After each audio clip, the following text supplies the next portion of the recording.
बिस्मिल्लाहिर्रहमानिर्रहीम। अस्सलाम वालेकुम व्यूअर्स, उम्मीद है कि आप सब खैरियत से होंगे। मैं आपके लिए हाज़िर हुई हूँ एक न्यू और लेटेस्ट वीडियो के साथ, जिसमें मैं आपके साथ शेयर करूँगी जो हमारे शूटिंग के साथ के एक्स्ट्रा फैब्रिक बचा हुआ होता है उससे आप किस तरह से बच्चों के कपड़े तैयार कर सकते हैं। तो यहाँ पे हम इस वीडियो को स्टार्ट करते हैं। तो आप देख सकते हैं कि जो हमारी शर्ट के साइड से एक्स्ट्रा फैब्रिक बचता है उन पीसेस को हमने इस तरह से जोड़ लिया है और जो शर्ट का फ्रंट है और बैक है उन्हें बना लिया है। तो यहाँ पे हमने जो पीसेस को जोड़ के फ्रंट और बैक बनाया है, तो उसके लिए आपने इस फैब्रिक को इस तरह से फोल्ड करके रखना है और जो इसका बैक है वो नीचे की तरफ रखनी है और जो इसकी फ्रंट है वो आपने इस तरह से इसके ऊपर की तरफ रखनी है।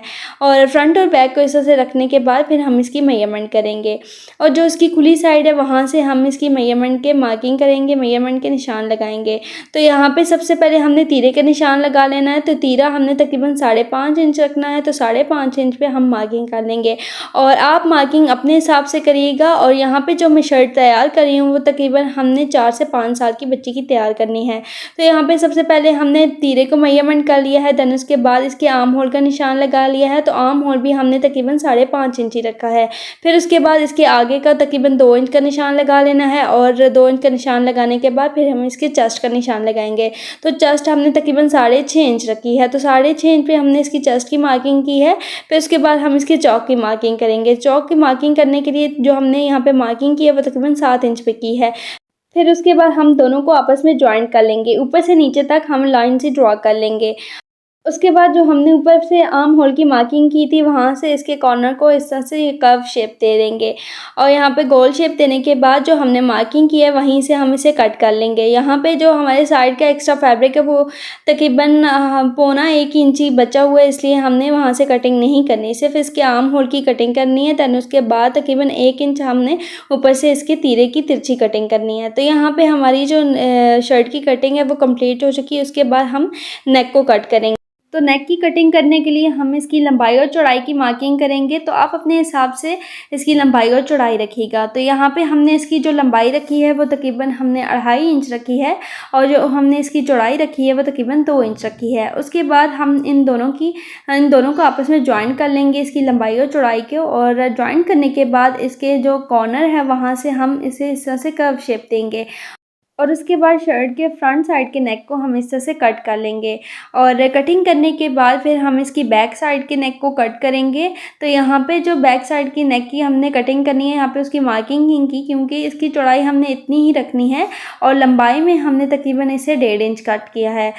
उसके बाद हम बैक साइड पे कट रखेंगे और कट रखने के लिए जो हमने इसकी लंबाई ली है वो तकरीबन हमने 3.5 इंच ली है और 3.5 इंच पे हम इसे इस तरह से कट कर लेंगे। तो यहाँ पे हमारी शर्ट की कटिंग कंप्लीट हो चुकी है। उसके बाद हम यहाँ पे बाजू को कटिंग करेंगे। तो स्लीव्स को कट करने के लिए यहाँ पे हमने कुछ पीसेस को जोड़ा है, जो ट्राउज़र के साथ की एक्स्ट्रा कटिंग होती है वो हमने ली है और उनको आपस में इस तरह से उन पीसेस को ज्वाइंट कर लिया है। और ज्वाइंट करने के बाद आप देख सकते हैं ये ट्राउज़र के साथ की ही कटिंग है और इसे हम इस तरह से रखेंगे। यहाँ पे हमने डबल फोल्ड करके रखा है और डबल फोल्ड करने के बाद ऊपर से हमने तकरीबन 8 इंच इसकी चौड़ाई रखी है और नीचे से हमने थोड़ा सा ज़्यादा रखा है, क्योंकि यहाँ पे हमने जो स्लीव्स बनाने हैं वो अम्ब्रेला शेप में बनाने हैं। और उसके बाद ऊपर से हम इसकी कटिंग करेंगे। तो यहाँ से आप देख सकते हैं कि जो फैब्रिक था वो पहले से ही तिरछा था, तो इसलिए हमने यहाँ पे इसी शेप में ही इसे ऊपर से कट कर लेना है। नीचे से आप देख सकते हैं ये राउंड शेप में है, क्योंकि हमने जो स्लीव्स बनाने हैं वो हमें अम्ब्रेला शेप में चाहिए, इसलिए हमने यहाँ से थोड़ी सी राउंड शेप में लिया है। उसके बाद हम दोनों स्लीव्स को इस तरह से अलग से कर लेंगे और यहाँ पे हमने जो ऊपर की इसकी चौड़ाई रखी है वो तकरीबन हमने 8 इंच रखी है। 2 इंच हमने ज़्यादा इसे रखा है क्योंकि हमने ऊपर की तरफ चौंटे डालनी है। उसके बाद यहाँ पे हमारे पास कुछ बॉर्डर भी बचा हुआ था जो हम शर्ट के साथ अटैच करेंगे और इस तरह से हमने फोल्ड करके और इस बॉर्डर की भी कटिंग कर लेनी है, ताकि इसके जो फ्रंट और बैक है वो अलग-अलग हो जाएँ। और इस बॉर्डर को हम इस तरह से शर्ट के बॉटम पे यूज़ करेंगे। तो यहाँ पे सबसे पहले हम स्टिचिंग करने के लिए जो शर्ट की बैक साइड है उसे तैयार करेंगे, बैक नेक को तैयार करेंगे। तो सबसे पहले हम कट को फिल करेंगे। तो इस तरह से हमने स्लीव्स के साथ का फैब्रिक लिया है जिसे हम सीधा करके रखेंगे और शर्ट की हम बैक साइड रखेंगे और उसके बाद हम तकरीबन 1 पाँव का गैप देके इसके साइड पे सिलाई लगा लेंगे और सिलाई लगाने के बाद फिर हम इस फैब्रिक को दोनों तरफ से इस तरह से फोल्ड करेंगे, इस तरह से डबल फोल्ड करेंगे और इसकी जो नीचे वाली साइड है उसे अंदर की तरफ करेंगे और अंदर की तरफ करके फिर हम इसे इस्त्री की मदद से अच्छे तरीके से प्रेस कर लेंगे और प्रेसिंग आपने अच्छे से करनी है। तो यहाँ पे आप देख सकते हैं हमारी जो इस पट्टी की प्रेसिंग है वो कितने अच्छे से हुई है और जो इसकी बैक साइड है वो भी आप देख सकते हैं कितने अच्छे से हमने प्रेस की है। फिर उसके बाद हमने इसके किनारे किनारे पे बिल्कुल इसके साथ साथ हमने सिलाई लगा लेनी है। तो यहाँ पे आप देख सकते हैं कि हमारी सिलाई भी लग चुकी है और फिर हम इन दोनों के शर्ट के बैक और फ्रंट के शोल्डर को आपस में ज्वाइन करेंगे। उसके बाद यहाँ पे हमने एक फैब्रिक पट्टी लेनी है जिसकी चौड़ाई हमने तकरीबन 1.5 इंच ली है और लंबाई में हमने इसे इतना ही लिया है जितने की हमारी नेक की लंबाई है और इसे इसके साथ इस तरह से रख के और तकरीबन 1 पाँव का गैप दे के आपने सिलाई लगा लेनी है और फिर उसके बाद आपने डबल फोल्ड करना है और डबल फोल्ड करके दोबारा से इसके ऊपर सिलाई लगा लेनी है।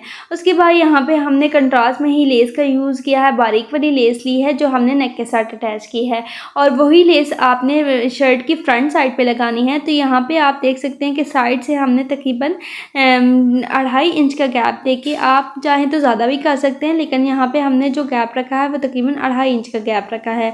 2.5 इंच का गैप देके इस तरह से मार्किंग कर लेनी है और दोनों साइड से आपने इसी तरीके से 2.5 इंच पे इसकी मार्किंग करनी है। तो दोनों तरफ की आर्म होल की मार्किंग करने के बाद फिर हम लेस को एडजस्ट करेंगे कि जिस शेप में आपने लेस को रखना है उसी शेप में रख के आपने मार्किंग कर लेनी है। तो यहाँ पे जो हम शेप रखेंगे ऊपर से हमने थोड़ा सा गोल रखना है और फिर जब आप नीचे की तरफ लेस को लाएंगे तो आपने सीधी करके लेस रखनी है। इस तरीके से हमने यहाँ पे लेस को रखा है और जिस तरह से आपने रख के लेस को लगाना है उसी तरह से रख के आपने इस तरह से मार्किंग कर लेनी है। तो यहाँ पे हम लाइन ड्रॉ कर लेंगे दोनों तरफ की और मार्किंग करने के बाद फिर हम लेस को इसके साथ अटैच करेंगे। तो इस तरह से हमने दोनों तरफ की मार्किंग कर ली है और उसके बाद आप देख सकते हैं कि नीचे से भी हमने मेजरमेंट करना है। तो नीचे से भी हमारा दोनों तरफ का फैब्रिक जो है वो इक्वल है, तकरीबन 4.5 इंच का दोनों तरफ से गैप है और उसके बाद जो हमने मार्किंग की हुई है उसी के ऊपर आपने इस तरह से लेस को रखना है और लेस को इस तरह से रख के इसके साथ अटैच कर लेना है। और यहाँ पे हमने इस तरह से बारीक वाली लेस ली है और 2 तरह की लेस ली है। पहले आपने एक लेस को इसके साथ अटैच करना है, देन उसके बाद उसी के ऊपर आपने इस तरह से दूसरी लेस को रख के और इसके साथ अटैच करना है। तो शर्ट के फ्रंट साइड पे आप दोनों तरफ सेम इसी तरीके से लेस को लगाएंगे और आपने यहाँ पे डबल सिलाई लगानी है। दोनों तरफ की लेस की आपने डबल सिलाई लगा लेनी है ताकि अच्छे से इसके साथ अटैच हो जाए। उसके बाद आप देख सकते हैं कि शर्ट की जो फ्रंट साइड की लुक आई है लेस लगाने के बाद वो कुछ इस तरह से आई है। देन उसके बाद हम स्लीव्स को रेडी करेंगे। तो स्लीव्स को रेडी करने के लिए शर्ट के साथ का ही हमने फैब्रिक लिया है जो हम बॉर्डर के तौर पर इसके साथ यूज़ करेंगे। तो यहाँ पर आपने इस तरह से जो स्लीव्स हैं उनको आपने उल्टा रखना है और पट्टी को भी यहाँ पे इसके ऊपर इस तरह से उल्टा करके रखना है और इस पट्टी को इसके साथ जब आपने अटैच करना है तो तकरीबन हमने 1 पाँव का गैप दे के ही इसके साथ अटैच करना है और सिलाई लगा लेनी है। देन उसके बाद आपने इसे सीधा करना है, इस पट्टी को सीधा करके इसके ऊपर लाना है और इसे आपने इसके किनारे से थोड़ा सा फोल्ड करना है, तकरीबन 1/2 इंच फोल्ड करके इसके ऊपर अच्छे तरीके से प्रेस लगा लेनी है। और प्रेस लगाने के बाद फिर आपने यहाँ पे लेस लेनी है, बारीक वाली लेस ली है हमने और उसे आपने इस पट्टी के अंदर इस तरह से रखना है, फैब्रिक पट्टी के अंदर देके और इसके किनारे किनारे पे सिलाई लगा लेनी है। उसके बाद जो बॉर्डर का दूसरा किनारा है उस पर भी हमने कंट्रास्ट में जो मस्टर्ड कलर में लेस ली है वो इसके साथ अटैच करेंगे। तो सेम इसी तरीके से हमने दोनों स्लीव्स को रेडी कर लेना है। देन उसके बाद ऊपर जो शोल्डर है इसका उस पर हम चुनटे डालेंगे। तो यहाँ पे हम हाथ की मदद से चुनट डालेंगे, एक ही हम बड़ी सी चुनट डालेंगे। तो इस तरह से आपने एक तरफ की चुनट डालनी है, सेम इसी तरीके से आपने दूसरी तरफ की भी इस तरह से चुनट डाल लेनी है। तो इसे बंद चुनट कहते हैं। तो हम इस तरह से बंद चुनट डाल लेंगे और दोनों स्लीव्स पे सेम इसी तरीके से हम चुनट डालेंगे और चुनट डालने के बाद फिर हम स्लीव्स को शर्ट के साथ अटैच करेंगे। तो सेम इसी तरीके से हमने दोनों स्लीव्स को शर्ट के साथ अटैच कर लेना है और स्लीव्स को अटैच करने के बाद जो शर्ट की लुक आई है वो इस तरह से आई है। फिर उसके बाद हमने शर्ट को उल्टा करके रख लेना है और उसके बाद इसकी फ़िटिंग की सिलाई लगानी है। तो जहाँ पे हमने मार्किंग की हुई है वहीं पे हम इसकी फ़िटिंग की सिलाई लगा लेंगे। तो दोनों तरफ की आपने सेम इसी तरीके से इसकी फ़िटिंग की सिलाई लगा लेनी है। फिर उसके बाद हम शर्ट को सीधा करेंगे और सीधा करने के बाद चौक को साइड से फोल्ड करेंगे। फोल्ड करने के बाद इसके ऊपर हमने अच्छे तरीके से प्रेस लगा लेनी है और प्रेस लगाने के बाद हम सिलाई लगाएंगे। तो चौक की सिलाई लगाने से पहले हम बॉर्डर को इसके साथ अटैच करेंगे। तो जहाँ तक आपको बॉर्डर चाहिए वहीं तक रख के इसके साथ अटैच कर लेंगे और बॉर्डर को अटैच करने के बाद फिर हम इसकी चौक की सिलाई लगाएंगे। तो बॉर्डर को अटैच करने के बाद जो शर्ट की फाइनल लुक आई है वो कुछ इस तरह से आई है। तो आप देख सकते हैं कि हमने कुछ पीसेस को जोड़ के इस शर्ट को बनाया है और पीसेस की मदद से और लेसेस को यूज़ करके यहाँ पे हमने कितनी ब्यूटीफुल और स्टाइलिश सी शर्ट बनाई है। तो इस तरह से आप भी घर में जो शूटिंग के साथ के एक्स्ट्रा पीसेस बचे हुए होते हैं उनको यूज़ करके बच्चों के कपड़े बना सकते हैं।